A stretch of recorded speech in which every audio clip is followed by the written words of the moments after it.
So the Samsung Galaxy S24 has just officially came out, and it's already been a couple of weeks since this particular phone has even came out. And the thing I would definitely tell you, I love the Galaxy S24. I think this was a very, very smart phone that Samsung made. And I do think if you're in the market and if you're wanting to go ahead and buy a device, it doesn't really get that much better than this thing. I think Samsung knocked it out of the park. And I think if for probably 99 things out of 100 that Samsung did right, they may have done like one thing wrong with this particular phone. I don't really have that much to complain about here. And I do think if you bought a Galaxy S23 or a Galaxy S22, it's weird because just within one generation, although they didn't change anything super insane on the outside, I will definitely tell you, Samsung did one thing within this particular lineup of devices that I thought they would not do for like at least another 2 years. I thought for the next 2 years they would not do this, but they ended up doing it, and I'll explain it a little bit later in this video. But we do have to start off with the outside of this particular phone. And the cool thing about the Galaxy S24 is that it's a beautiful looking device.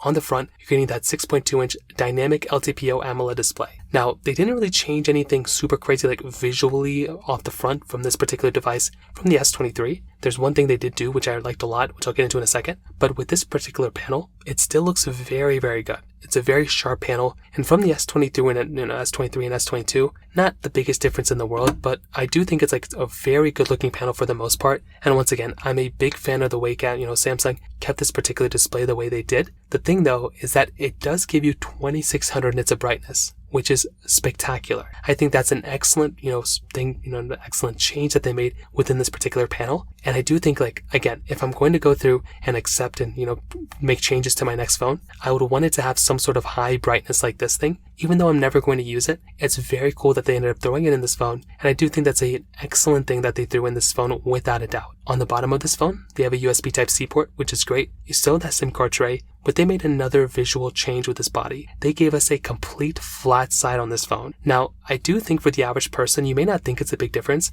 but it is a very, very big difference. And if you're going to go ahead and buy a new phone, you'd be surprised how modern feeling the flat sides feel on an Android device. I don't even think I've ever really owned a phone that had a flat side to it that was Android. I think the A15 and A25 also had flat sides, but this thing on this premium feeling of an Android device, it's not even fair. This thing feels so premium, and a lot more premium in my opinion than even like a Google Pixel 8, which was also one of my most favorite feeling phones. I think this thing feels better and more modern than the S23, and I feel like with the S23 that one also had kind of a flat side to it. This thing completely other level, and I love this thing because of that for sure. On the backside, frosted glass back, which still looks very good. Again, I'm a massive fan of these frosted glass backs, and they do feel and perform overall better than the plastic backs, especially the plastic backs, but even the regular glass backs as well. So if I'm about to go ahead and buy a new type of device, I definitely want it to have some sort of frosted glass back because it does feel a lot better than the standard glass backs and the plastic bags that you get from some other devices. You're getting reverse wireless charging, standard wireless charging, you're getting IP certification, still a very good premium phone, and for an $800 device,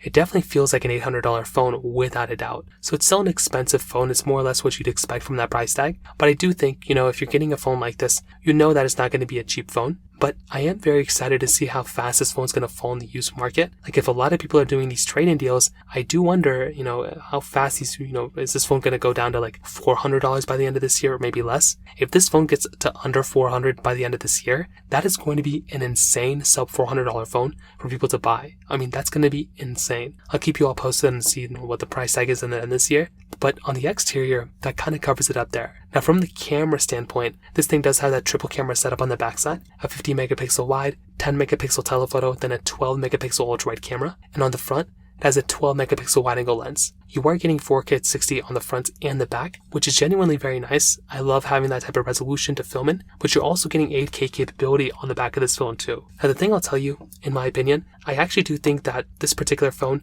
didn't really have that big of a change from the previous generation of devices. So I think if you're going from a Galaxy S23 to the S22 or S23 to the S24, you're actually not getting this big of a massive change. It more or less is kind of the same type of camera. I don't really think Samsung threw anything within this particular camera that we already didn't have before. I think the only thing I can even kind of think of is that Samsung did say they worked a little bit closer with a lot of these social media, application developers. And I think that's great. I think that's cool. But I also don't think that was even that big of a change. I do think it helped out a little bit, but I don't think it was this massive change that it was before. So I think the camera is one of the smaller changes here. but I think it's still a very good camera for sure. Like, they really didn't even need to change anything, even from the S22 to be honest. But this particular phone did get a little bit of a change there, and I do think that's a really cool thing going on for this particular device as well. So from the camera, definitely a thumbs up. Not a massive change from the previous gen, but still a very good camera for sure. On top of that, you're getting a very, very big feature with this particular phone when it comes down to the software longevity. This particular phone is basically giving you the longest lasting Samsung Galaxy software experience that you're ever going to get from any phone ever. Samsung basically promised us that they're going to be giving us 7 years of software and security updates on this particular device. That is an insane amount of software experience to get inside of a Samsung Galaxy, especially inside of the latest Samsung Galaxy. Now, Samsung has notoriously done this thing where they would go through and give us some software updates here and there. Like, they would go through and give us like the next generation of software on, like, like the Galaxy S10, they increased the software longevity then with the S20. But this is one of the first times in a while that they ended up increasing it on the same generation that we had before. So I liked it a lot. I thought it was a very smart thing for them to do. And I was so happy when they ended up doing it because they're giving it 7 years of software updates. I don't even think a lot of people are going to own this phone like 5 years from now. But that's still going to be a very cool thing for them to do. And I love having the capability of recommending this phone for the next 7 years. Can you imagine 2031? That's when this phone's going to get unsupported with software. That's crazy. I'm going to be 120,000 years old by then. And that's going to be an insane thing to kind of say. So the software experience on this phone, without a doubt, is a very good thing going on for this phone. And it matches in line with basically the iPhones and the Google Pixels now. On top of that, you're getting the Qualcomm Snapdragon 8 Gen 3 chipset inside with 8 or 12 gigs of RAM. This is one of the first times on these smaller base model phones, Samsung's kind of thrown the 12 gigabyte of RAM option on this phone. I think that's very cool. I don't know if it's like a big change or a big reason why people would go buy this phone, but it's still a very cool thing that they ended up doing once again. And again, I think that's a very cool thing Samsung threw in here. So I think if I'm going to go and recommend a phone to people that's going to be very good and power intensive, this is an excellent phone for sure. I love this phone because of that. And if I am going to go and recommend a phone to people, I want to recommend a phone that's going to be great in performance. Everyone knows this phone's probably the best performing device right now in software. Maybe the S24 Ultra is better, but like, this thing is very good. Every single thing you throw at it, it's going to be amazing. And from the performance side,